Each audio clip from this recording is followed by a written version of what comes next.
It's March the 3rd, and a force of warships is steaming across the North Sea. Constant watch is kept for enemy aircraft and submarines. The lookouts are, if anything, even more intent than usual, because this is no normal routine patrol. It's an operation. Below decks, there are not only seamen, but soldiers. Men picked for their physique and initiative, their dash and enterprise. Men brought to the peak of military efficiency by long and intensive training.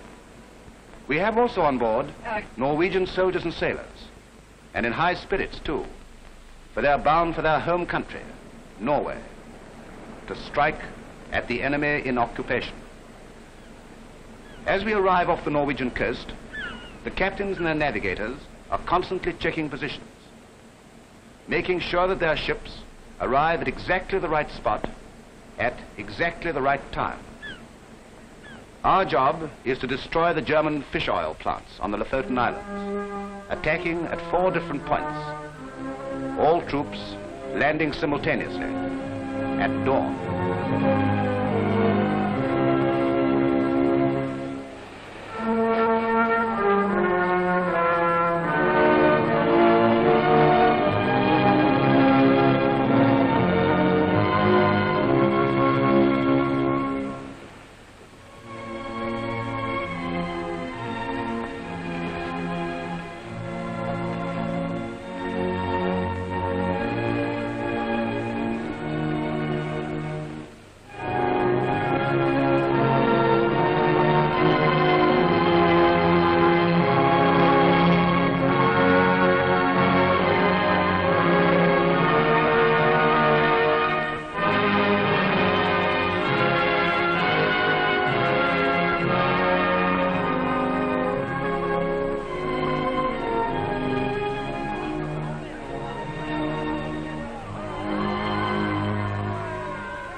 The surprise is complete.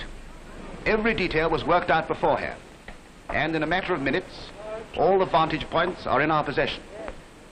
Every road guarded, every key building in our hands.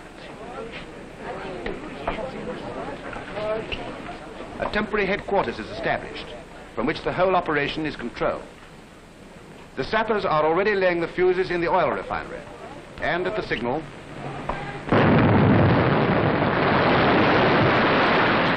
and that's Hitler's cod liver oil going up instead of down.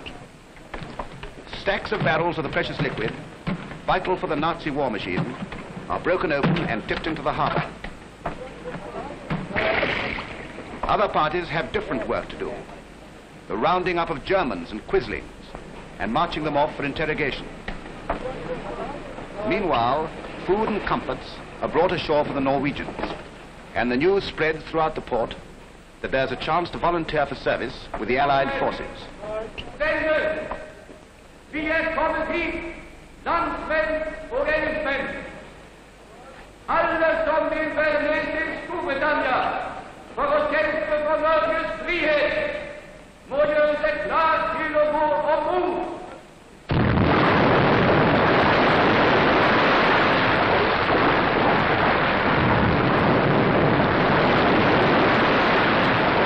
At intervals during the forenoon, there are great explosions as factories and oil tanks are demolished. But in each case, the charges are so arranged that no damage is done to private property. This was Hitler's property.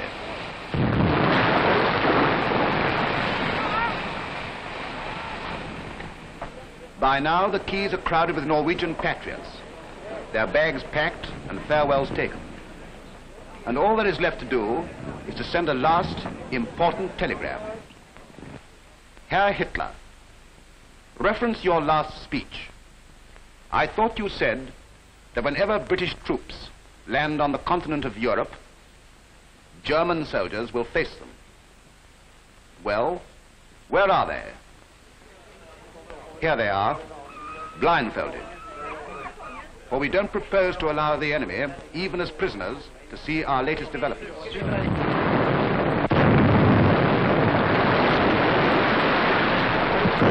A last staggering explosion shakes the harbor. And then, with all the Germans and Quislings in our hands, the factories so vital to Germany destroyed, and our boats packed with volunteers, we push off from the coast and begin the journey back to our ships.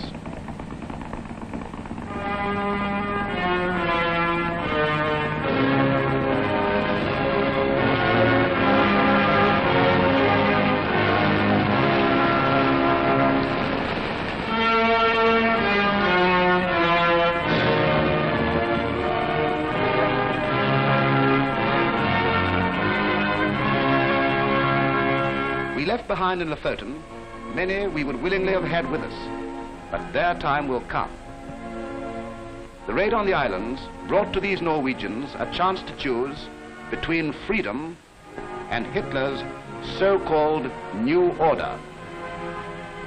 What they felt at being once more in the company of free men can be seen on their faces.